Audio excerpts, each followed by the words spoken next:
Hello everyone, welcome back to KuirthiyTV. My name is KuirthiyTV. So for the second episode, I'm continuing my conversation with Dr. Jok Madut and Mr. Awolich. Our conversation in this second part centers on three things. The first one is whether or not Bol Mel was actually making decisions that have been attributed to him. So was he actually in charge? Did he overstep his bounds as vice president? The second part is we talk about the departure of Nhial from SPLM. Did the departure of Nhial provide some political impetus to the dismissal of Bol Mel? Because Nhial made many allegations against SPLM, against the president. So we discuss whether or not that had some impact on what happened to Bol Mel. The third part is the nature of the state we have in South Sudan and whether or not we actually have a state, because a state is not just some hollow structure. A state is made of institutions, not institutions in name, but functional institutions that have operational protocols that are followed by its leaders and the functionaries that are leading them. So join us as we discuss these issues. For those of you who have not subscribed, please subscribe to support the channel, share the video, like, comment, and invite others to subscribe and support the channel so that I can bring you some of the best minds in South Sudan. So let's go back to our conversation. Thank you. So this is very interesting, and I think it goes into how we make decisions and how we perceive things. And you've talked about the nature of society and how we react to things. Sometimes it's just how they fit into our emotional state, and we don't want to think about things behind the scene, behind what the perception is. So I want to go through the consequences of this within the SPLM. What does this mean in the SPLM now, his departure? Well, first of all, I should underline that we are not, or I'm not in defense of Bol Mel and his actions in any way or shape or form. And he wasn't in the first place the most qualified person to be President Kiir's successor. But not to act as if is a idea that if it is not me, it cannot be done better by anyone else. We had to say that he is a South Sudanese. If the president has trust in him, he deserves an opportunity. And to the extent that he has lost his power, it is also the same configuration. There is nothing assured in the political space of South Sudan. And let's say, I don't want to be extreme, but I can say that President Kiir to some extent has become a political terrorist because everybody is terrorized in Juba. So if you are holding a position, you have to watch South Sudan SSBC news. You don't know, nothing about your departure is communicated to you. And so you take an oath today, tomorrow you have to watch SSBC just in case you get removed. And it has that process has become so effective psychologically that it gives those who are outside hope that they will come in, and it gives those inside worries every day. And in that environment, can you really deliver anything? Because you don't have a program. All you are doing is just waiting to be decreed out. And being decreed out has nothing to do with your job performance. It is all arbitrary. That I think is a terrorizing manner of running a government. There is no job security. There is no tenure security in South Sudan. And therefore, once you get in, it is what you can do to survive few months after you have been removed before the next appointment comes. And there is nothing to deliver for the country. So let me just make that statement. Now, in terms of the consequences of this removal of Benjamin Bol Mel, the first and most important consequence is that the debate about secession is out of the table. I think many people have now concluded that President Kiir's target is to die in office. When Benjamin Bol Mel came, with at least for a very short window, we thought that, okay, this makes sense. This could be his person. But now that vet is off. So there is nothing predictable about secession in South Sudan. And what that means in terms of the SPLM, there are two ways it can go. One is President Kiir to say, I'm sorry, I disturbed the hierarchy of the party, but I've realized that it was a mistake. We are going back.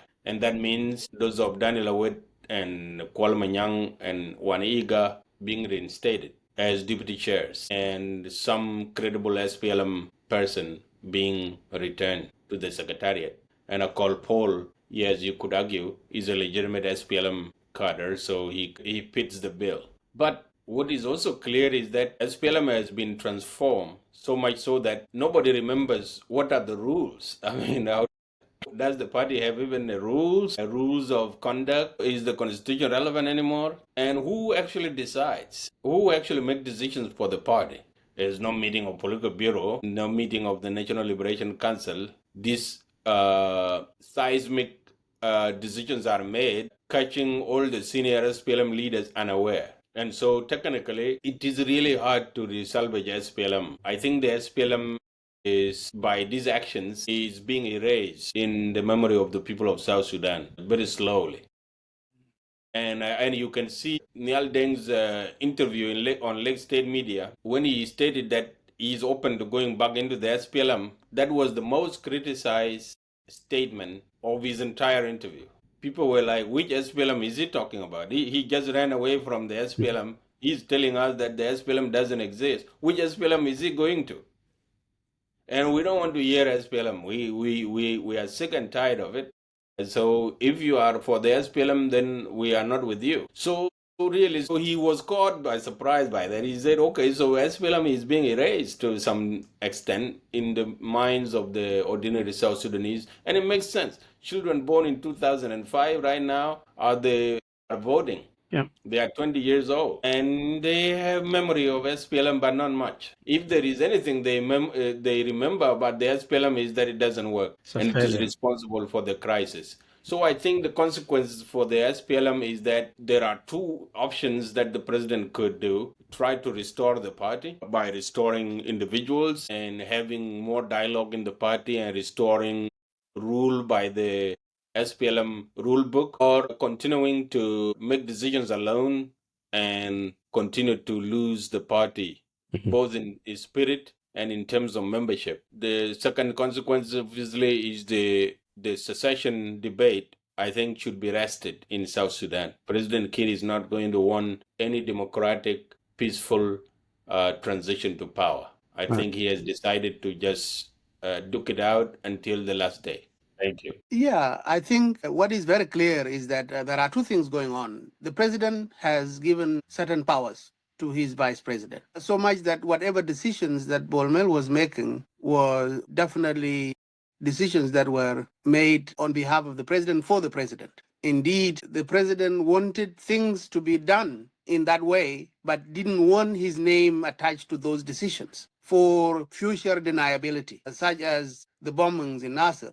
We have not heard the president condemning it, even after he hasn't listed all the things that he fired Bol Mel for. One of them could have been Bol Mel took powers that didn't belong to him and created war. He didn't say that. So the president was definitely conscious that the things Bol Mel was doing were things that were done for him, either assumed to be of his interest or he has ordered them to be done that way. The second, there are conspiracy theories hatched up by others outside the corridors of power, inside the country. One conspiracy theory is this idea that Bol was planning to take power, that he was a heir apparent. Another conspiracy is this idea that he was the one who arrested Dr. Yang Machatany, and the reason for that arrest was to try to get Riek out of the way from being first vice president, so that he's automatically in line. Not that Riek was ever considered to be in line for succession, but just in case there is an eventuality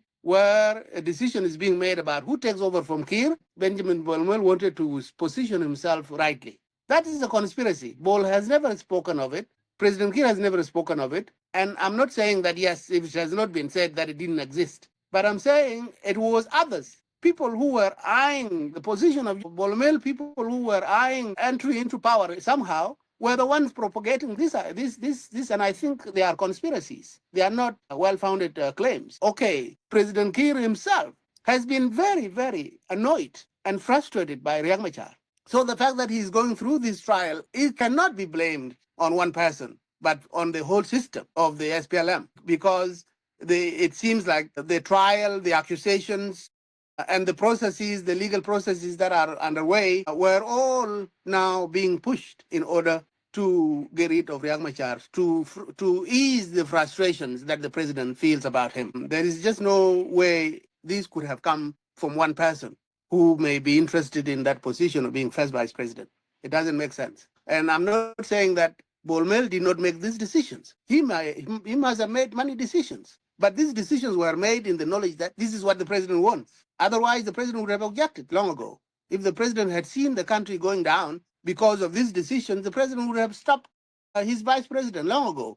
You remember what Vice President Dan Quayle said about the position of the vice presidency. He described it as that awkward job. The idea was that you, as a vice president, you really do not know what your job is, other than what the president wants you to do, other than the possibility that should something happen, God forbid. Yes. Yeah, you're just waiting. And so why do we think that the vice presidency in South Sudan is different from all other vice presidents in the world? Thank you. So what is very clear about the SPLM is that it is becoming a sort of a structure without any content. As you said, we don't really know what is the vision. We cannot talk about New Sudan vision anymore in the context of South Sudan. We don't know its ideological grounding. We don't even know. We don't even know what is its strategic plan for the future. As Dario recently said, Kim Dario said, what exactly is SPLM when we talk about the SPLM? It's just the name and the history it has. But as a political party in the present, we don't know what it is. But we can give them credit. Can we say that what happened to Benjamin Bol Mel, the way he was elevated and the way everything crumbled like a house of cards, can help SPLM reset? Look at itself, and they've now put Paul Kodit, and we all agree he is qualified. Maybe with some support, he can have some reset and rethink about where we're going, who are we in terms of being a professional political party. Can we say there's some element of reset, wrongly or rightly, or whether Bol Mel brought it about or he didn't, but the firing can make them rethink going forward? Can that be a positive move forward for the SPLM in terms of resetting itself? Or is it completely a write-off? Well, let me respond. Well, I think that the challenge to the SPLM is not in the secretariat. The challenge in the SPLM is in the executive arm, in the political bureau, and it is with the chairman. And the reason I say that is because since the clutches of President Kiir and Pagan in the early days, President Kiir ensured that the secretariat is toothless, doesn't have any bearing on the future of the SPLM. And in fact, the president has never visited the secretariat since 2012, since that crisis of 2013, I mean. And so, and people who are close to him, one of them one day confided in me because there was a meeting of the SPLM and people were waiting for the president. And when this person went to the president to say, Mr. President, they are waiting for you, he said, I don't like that party at all because that party humiliated me. But those people who are in that party, they have to, either they go or I go. And so that is how the leader of the party feels about the party. When was that? This was after the 2013. And so he wants to make sure that the SPLM, both in its hierarchy and structures, and even its visions, dies, and the party becomes him. The party becomes him. So that is actually the obstacle to any reform and transformation in the party.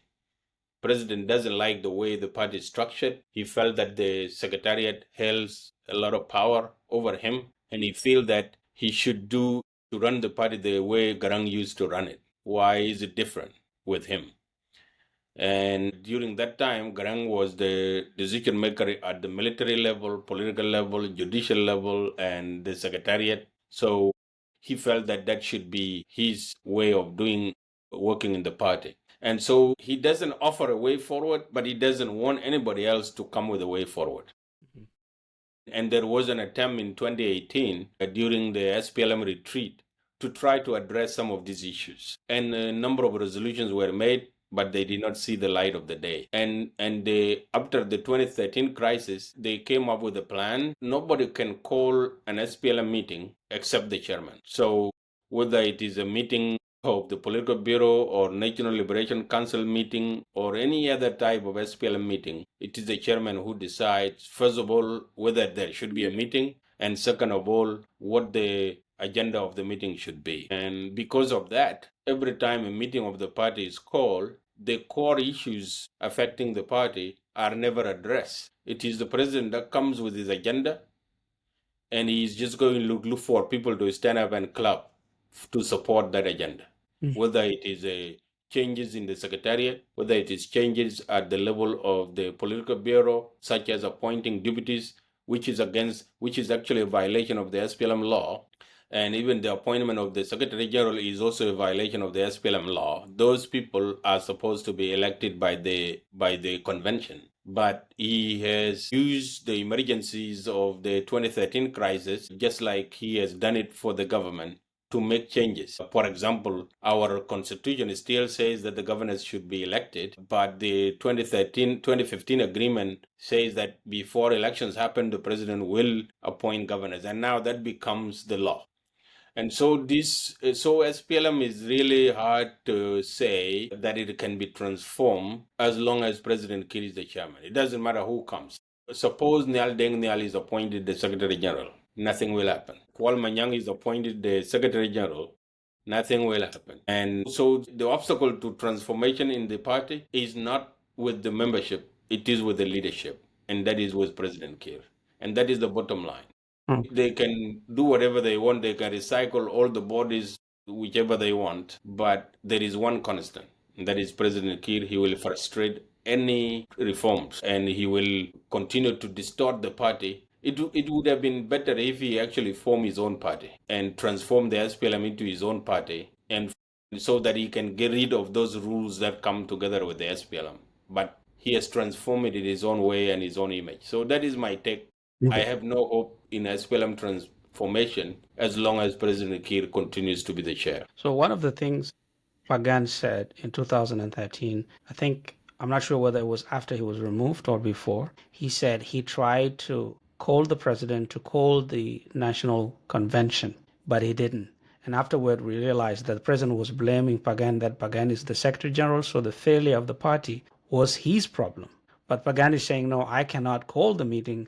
I have to come to you to call the meeting. But he said that Pagan was treating him like a child, and he didn't like that, as you explained. Dr. Jok, what is your take? Yeah, I think SPLM has been dying the slow death, and there are milestones along the way since 2005 that have now cumulatively have weighed down the SPLM. So when Benjamin Bol Mel was elevated to first deputy chairperson, he didn't add anything to the SPLM. His departure has not taken away anything from it. What is weighing down the SPLM is its own and the decisions of the chairman. When the chairman dismantled the party and the constitution of the SPLM in 2013, that was a mark of the start of the demise of the party. There was another time before it, which weakened the SPLM, but it was well-intentioned, which is SPLM absorbing and inviting its former critics, its former antagonists, back into the fold in the interest of unifying the ranks of South Sudanese on the eve of the referendum. And that if we are united, it doesn't matter what political colors we have. But these reunification, this invitation of former critics back into the fold of the SPLM did not go hand in hand with the reorganizing the SPLM to see how it accommodates its former critics. So that one set the motion for a dysfunctionality of the party. Then the president did his thing where he was referencing the clauses of the SPLM. He was referencing the wrong ones. So then the changes that happened when Pagan Amum was first, he was using his presidential powers to decree the ordering of the party. Complete nonsensical process. And then came the moment when the SPLM refused to hold political bureau meetings, where the SPLM has had only one National Liberation Council meeting since 2013. Now, new members of the SPLM political bureau have been added, but have never sat in a meeting. So then going forward, I think the SPLM has become the most ugly shadow of it, or a shell of its former glory, to the point where, as Abraham said, should any elections happen in the future, the majority of the voters will be people who were born in the last 30 years. So they don't know the SPLM very well.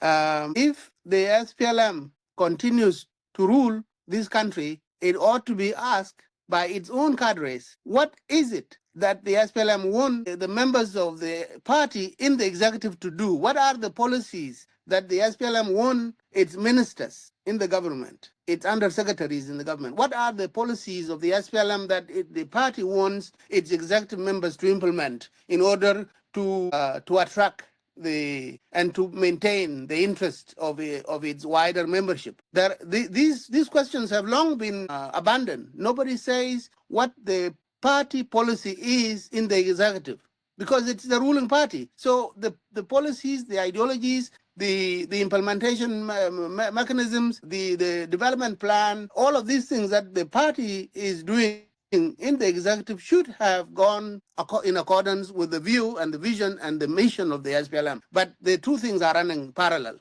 The SPLM is running separate, and the executive, the members of the SPLM and the executive are running a completely different ship, and they are not meeting. So then, where is the SPLM destined to?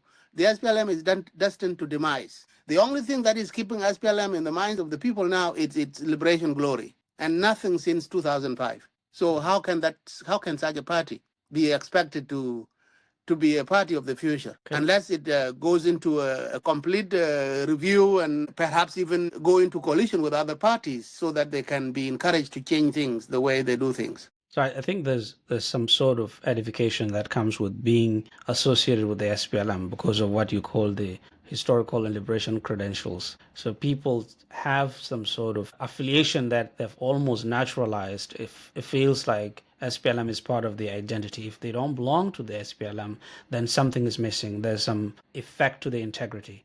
And that's why maybe Nhial has his foot outside and then one foot in. And that's why people leave and they name their parties SPLM something, SPLM something. There's always that historical attachment, which I think is a disservice to the country. SPLM should go, and then everyone else should form their own political parties with their own ideas. Now, I want to come to Nhial Deng.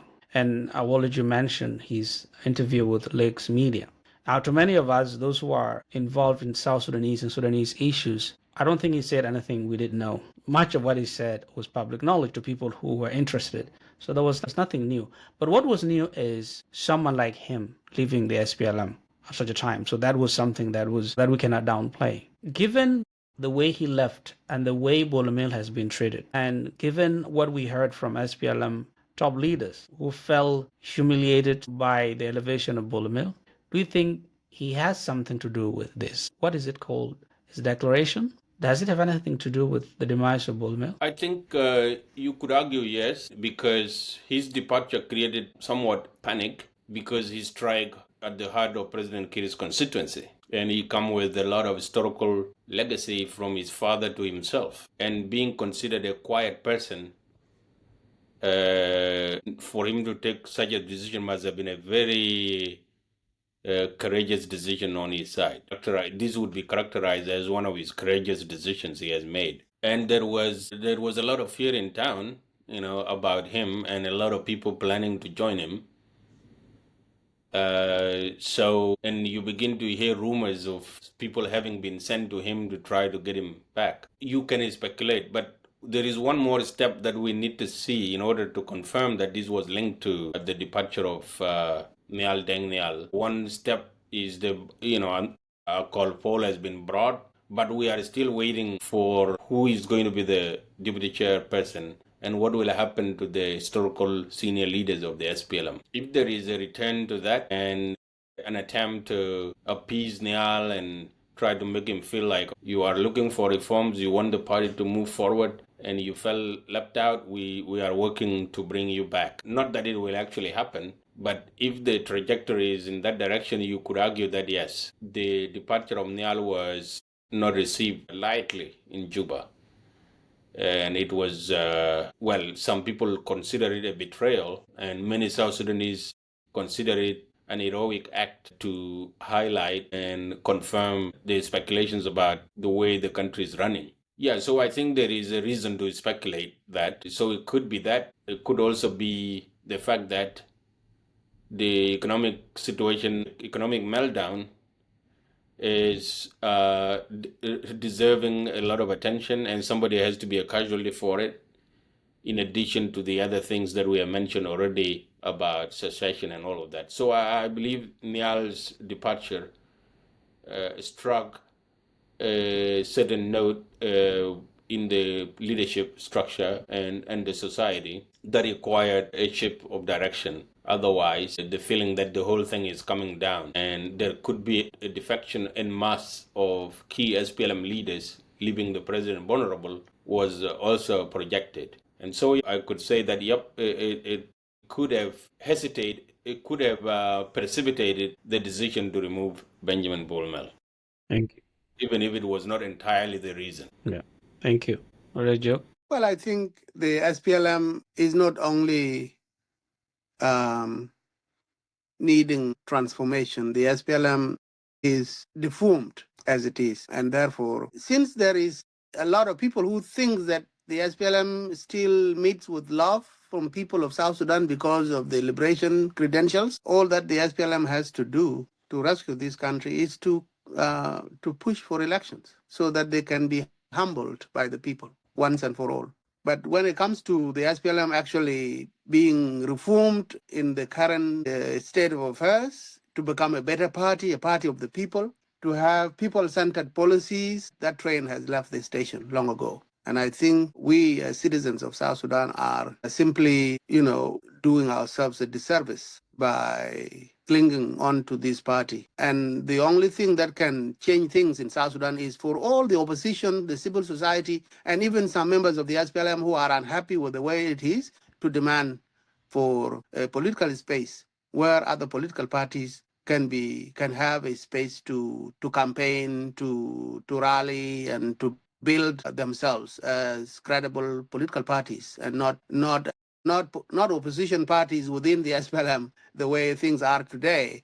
In order to be accepted as a political party in South Sudan today, you still have to kind of get into a deal with the SPLM that you will be a party of your own, but be quiet about things that the SPLM is doing. If we continue to have that environment, not only will the SPLM fail spectacularly, the SPLM will drag down the country with itself. And so it behooves those who consider themselves nationalists and patriots within the SPLM and outside SPLM to really come to terms with the reality that the SPLM has to go. And I think people are simply not courageous enough to say it because they feel they would lose. They feel that they would be targeted. They feel that they would be considered non-loyal.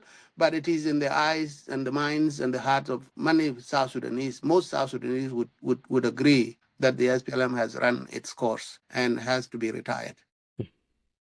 So thank you. We've talked a lot about many, many things, and I think they will deconstruct many things that people had, some assumptions people have. It will make people think about their positions. I want us to end about what you just brought up, which I want to relate to leadership in general. I was recently talking to someone who says he joined Nhial, and one of the things he said is Nhial is working on those. He's working on the manifesto. He's working on the political platform of SSSM. But we can see that the president has his MO. He has established his way. Maybe he wants to, or he has actually been ruling like John Garang of SPLM. He wants everyone to do what he wants. He doesn't want his decisions to be debated like a general. That has become his MO.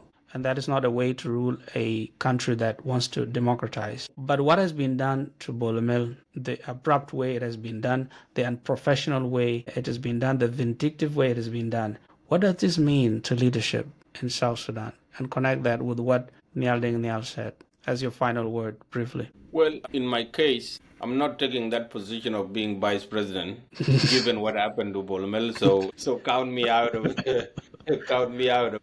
President Kiir cannot be trusted, But in a more serious way, there are a number of things that are in need of being answered. First of all, do the people of South Sudan actually need a state, given how the state has behaved and acted in the last 20 years? And prior to the advent of this state, we had lived in a sort of a stateless situation, though we were part of the broader Sudan.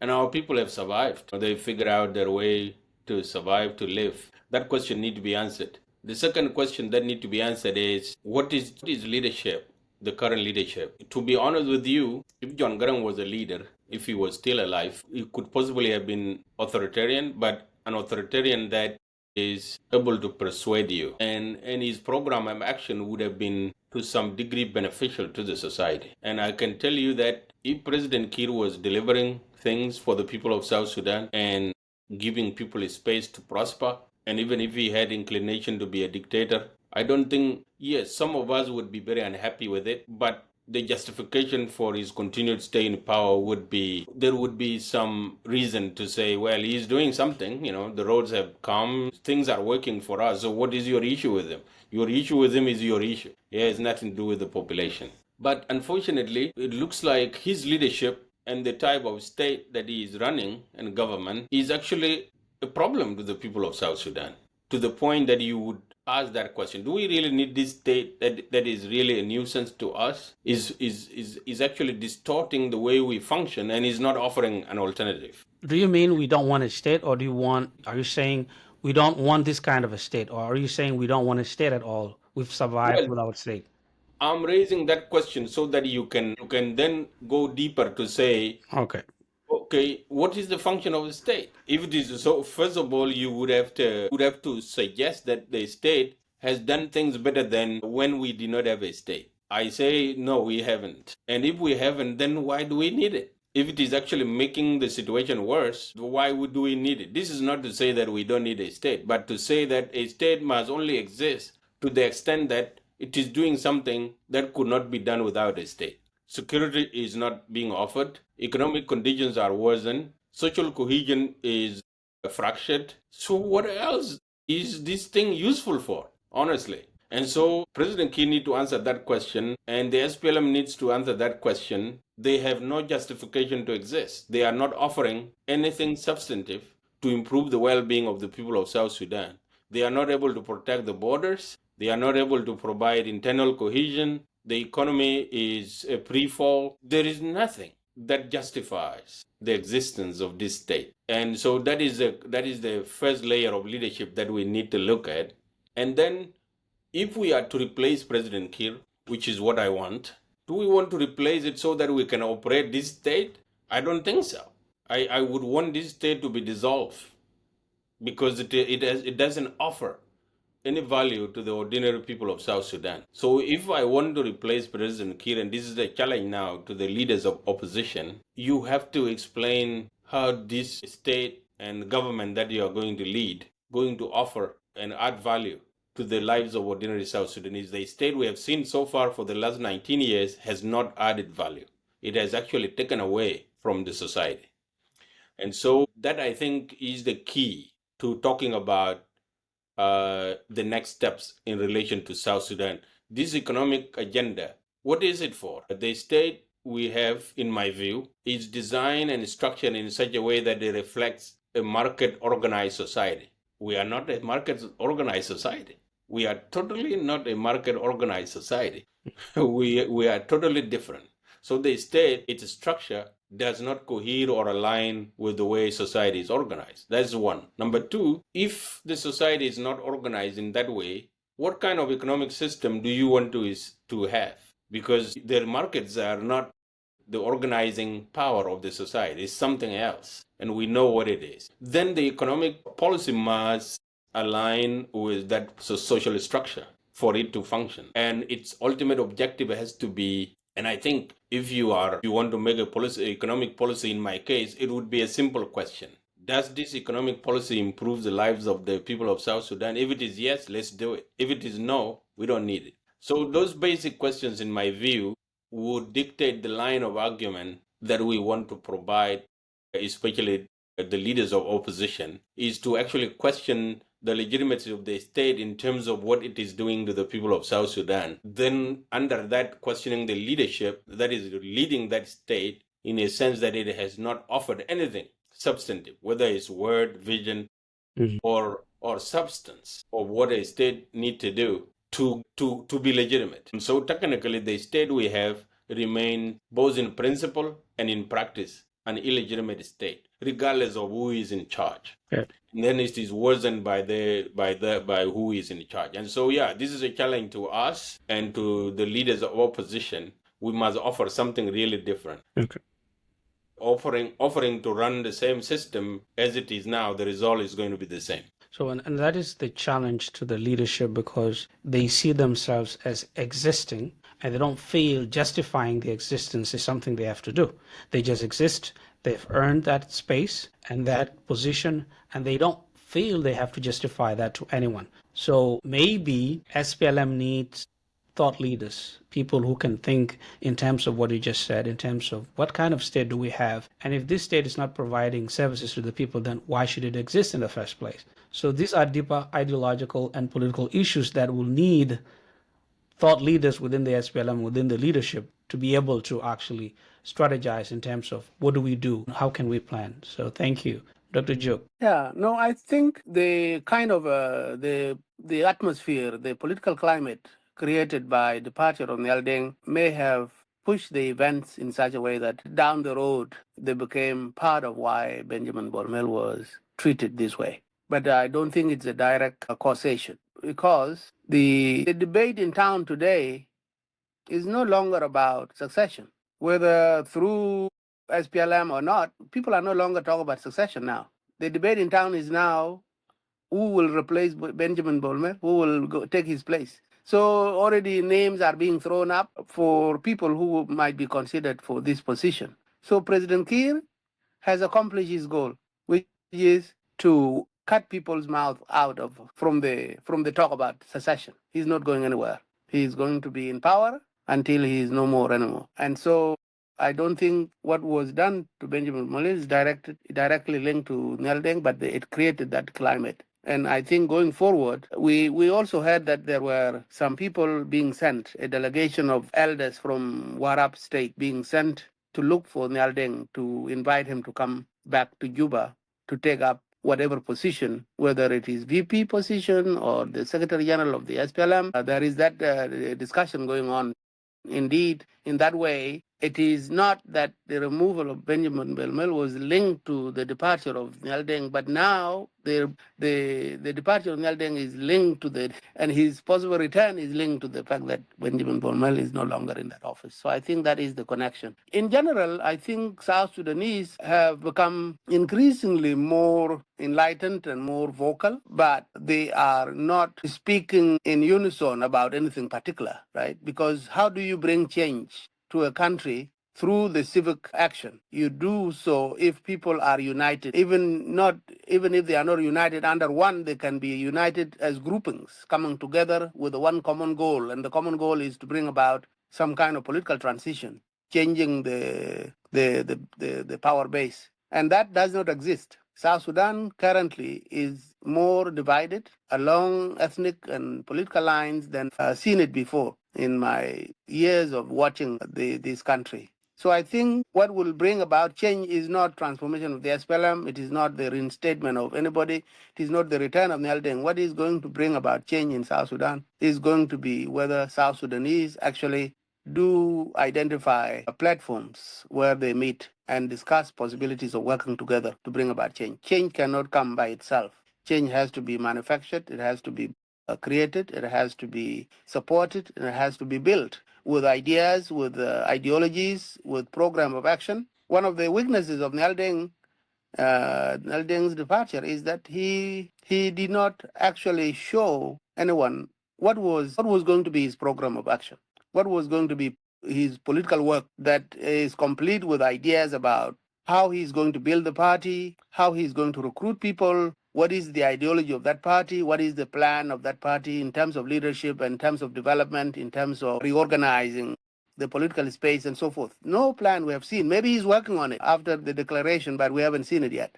Thank you. Thank you very much. I don't want to ask any other question because it's really, really interesting and I can sit here for hours listening to both of you. So I want to thank you for being part of this. I think these are the conversations people need to have. We may not agree on some issues, but we need to sort of deconstruct things so that I challenge myself about how I perceive things. One of the problems, as most of you know, and you've engaged with many people, you've seen how people become too dogmatic about ideas. So someone takes a certain position and then they believe that's the truth. They don't want to be swayed from it. But they don't think up to themselves, okay, let me listen to someone else who has a different opinion on the same issue. It may challenge how I see things. And that is how we build societies. And some people are telling me you shouldn't interview so and so, you shouldn't interview, you're talking to Jok Madut, you're talking to, these are all rebels, these are people who hate the president. But I'm telling them, look, these people say so many things that can be valuable to the president. If he was listening to what we're talking about, he can actually benefit because the cronies around him will not tell him what is wrong.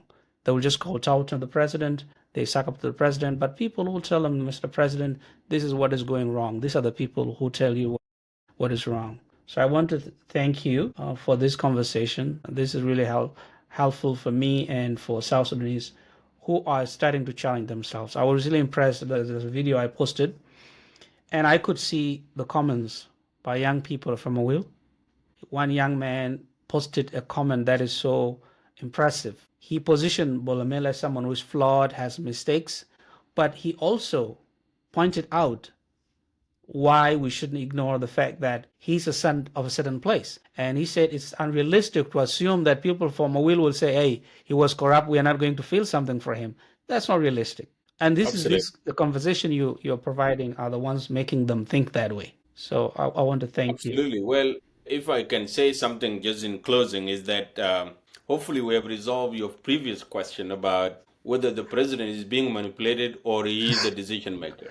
I think the events suggest, and when people say president is being manipulated, they were looking at Bol Mel and others. Yes. But when the manipulators are the victims of the same, you have to begin to conclude that power lies somewhere. So that is one. And the second part of that is that what you have just said, I believe in the power of narrative, which is why I talk. And we are human beings. We get influence through ideas. And to the extent that we tell the people of South Sudan how to interpret the events happening in the country, the hope is that they will begin to reach the same conclusion. But if there is nothing available to help you interpret events as they happen in the country, you are going to consume. We have only one state TV. They tell you the only version of the story that they want you to hear. Or they have actually stopped talking about anything on national TV. It's just certain people visiting people and other things. Those are the things that people see. So our role here, both as citizens, but also people who feel like we are somewhat intellectuals and we have a role to shape the opinions and views of our people. Our job is not to be biased all the time, but to try to be objective in some way. And so to the extent that any one of us has bad feelings about the president or bad feelings about Bol Mel, you have to treat their situation objectively and you make assessment objectively. And that is what we are trying to do. And the way Bol Mel was fired, it should worry people. No one deserved to be humiliated after holding public office. Nobody deserved that. You can be removed. That is absolutely a right of the president since he has the power to appoint. But there is a thin line between removing people and humiliating people. And when you reach that point, we will say no. Even the president himself, we will come here and defend him and say no. He doesn't need to be humiliated. We can criticize his politics, but we have to protect his person, and that must be done consistently. And that is why we were here defending Riek Machar, because we think that it has crossed a certain line, and we need to say now the unity of the country is more important than pursuing political objective in this way. Thank you. Any last word? Yes, I will build on what Awolich has said, but probably put it slightly differently in different words. So we've talked about the state and the institution. The state is the country, the geographic territory. The corollary to the state is the nation, the people. And if the state does not provide a place for the nation to exist so that you become a nation state, then of course that is why South Sudan is where it is today, because we are not treating the state as a home for a nation.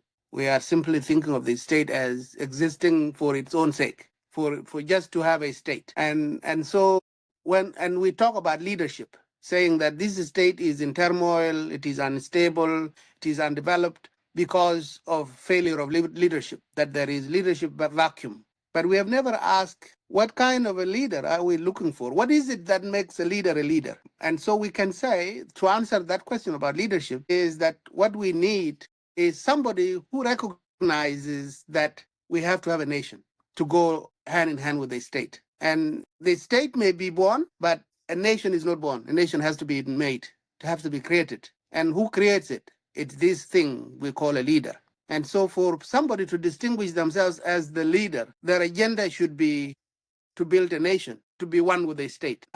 And I think that they present that persuades us that let us implement this program of building national cohesion, building a sense of collective nationhood, building a sense of pride in the people being proud of their country, being able to invest and go out of their way to ensure that the existential threats to that state are addressed, and the leader identifies themselves in the midst of all those questions. So I think that is where we should be headed, to identify our leaders, and anybody in a position of leadership be identified by what programs they want to bring to the fore in order for South Sudan to become a nation state. And it is not a work of a month or two or even 10 years. It can be an entire generation of work. It takes a whole generation to build a nation state. In fact, many countries, many multi-ethnic, multiracial, multi-religious societies around the world are still working on that issue. Even the United States, 250 years later, it still cannot say categorically that they have achieved a sense of national cohesion. And so if we are being honest with ourselves, then we need leaders who recognize that this thing is not a nation yet. Even the state itself is not even a true state. It's only a geographical expression. It's only a geographical state. The institutions don't work. So then a leader has to be someone who agrees and identifies these problems and come up with a plan of action to address these problems going forward. Other than that, everybody who claims leadership is simply looking for a job and wants the people of South Sudan to pay them with their lives, with their blood, with their resources, while the people of South Sudan remain rotting in misery. That cannot be accepted. And some of us will never accept that. And we will work and push for a situation where those who emerge to be given the title leaders have to do so by means of what they show us, what they tell us, what identification of the problems of South Sudan, identification of possible solutions to those problems. Sure. No, I think, Professor Jok, I want to say something about that, and I forgot. First of all, I heard that he's under house arrest. Second, I also heard that his house was looted, that his vehicles are taken, some money was taken from his house, and his cars are taken. Now, why do that? If he is accused of having taken that money wrongly or those vehicles wrongly, create a committee, let them do the investigation, and use some formal procedures. But it was just solely as going in, opening the safe, and making off with whatever they found in the house. We shouldn't do that. Those are the things that divide the society, and I condemn that. And I call on the government to release him immediately. But if he has a question to answer, he should be presented in court. The same thing with Akol Kor. I could argue that Akol Kor was behind me being exiled, and others, and some of my colleagues. But he is a citizen of South Sudan. If he has committed any crime, should be presented in the court. If there is no crime to answer, he should be released immediately. That is what civilized people do. Thank you very much.